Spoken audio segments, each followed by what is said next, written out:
Today we are going to see front court footwork, different types of front court footwork. So we'll be seeing defensive footworks and as well as attacking footworks. So but for the beginners, when we teach a shorter children's or shorter players, we teach them with 3-step footwork. That is, from here, when we start from the center, we just split, then right, left and right. Okay, for shorter people, shorter players, we teach them with 3-step footwork. That is stepping footwork, or we call it running footwork. We usually start with them. Then a little bit taller and still they are beginners when we start, we teach them 2-step footwork. That is split, then left and right. Same, it is called as running footwork or stepping footwork.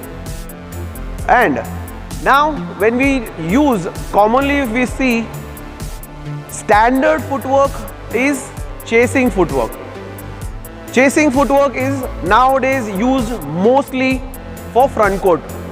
That is maybe for the state level or national level or international level players. Mostly used is chasing footwork.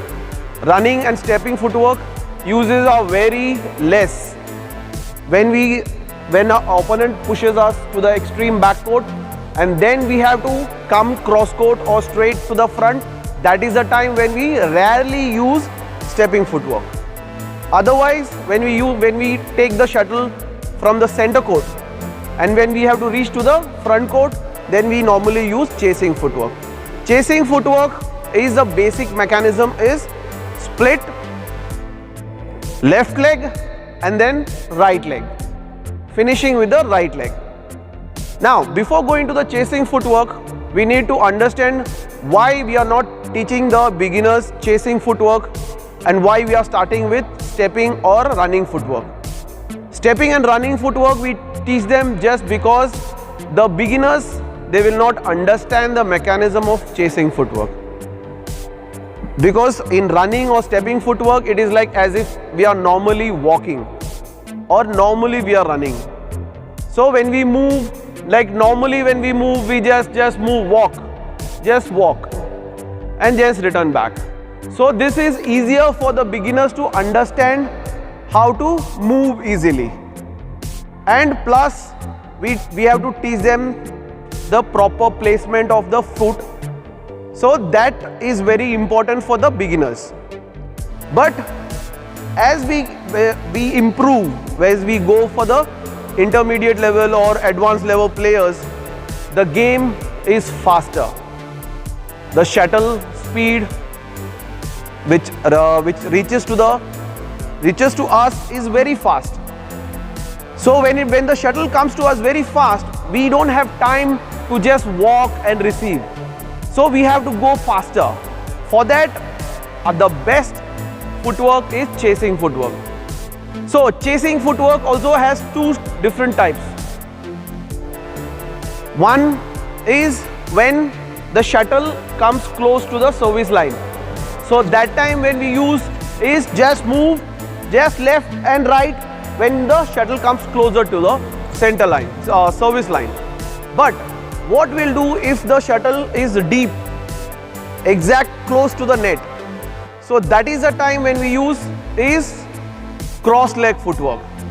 So cross leg footwork we use for the deep, close to the net shot. So there is lots of space we have to cover.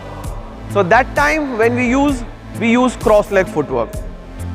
So when the opponent pushes us back court and we reach and then we have to go, we go and reach back. So that is when we use cross leg footwork. These are the 4 different types of front court footwork. So even for the back court, when we go, there are same type, moving 3 steps, 2 steps, then we go for the chasing footwork. So same for the back court also. So even for the beginners, when we teach for the back court, same movements with going for the right, left and right. So always for the person who holding the racket on the right hand, he has to finish the footwork with right leg. The person who is holding in the left hand, who is a left hand player, he has to finish the footwork with left leg. So these are the basics that we have to know. Some common mistakes that normally the beginners or the players they make is reaching to the shuttle with the wrong foot, finishing with the wrong foot. So as if like if this is my racket hand, so I have to finish with the right leg, but some they go with left leg and then just receive. So this is a wrong movements or wrong footwork. Same when we go to the backhand side. Some players they just go and just use the forehand grip and they just lift the shuttle, or they use the forehand grip. So that is the common mistakes. Even the placement of the foot. So they keep the foot like this, cross. So this, when we move towards the shuttle, see to it that the foot is placed where our body or where the shuttle is coming. So these are the simple corrections, simple things that we need to understand when we do footworks. So front court footwork, when we start practicing, we start with beginners. When we start with 3-step or 2-step stepping footwork, and for the intermediates we see to it that we teach them or we correct them with chasing footwork. So close to the service lines chasing footwork or cross leg for the deep net court. So this is front court, different types of footwork. Thank you.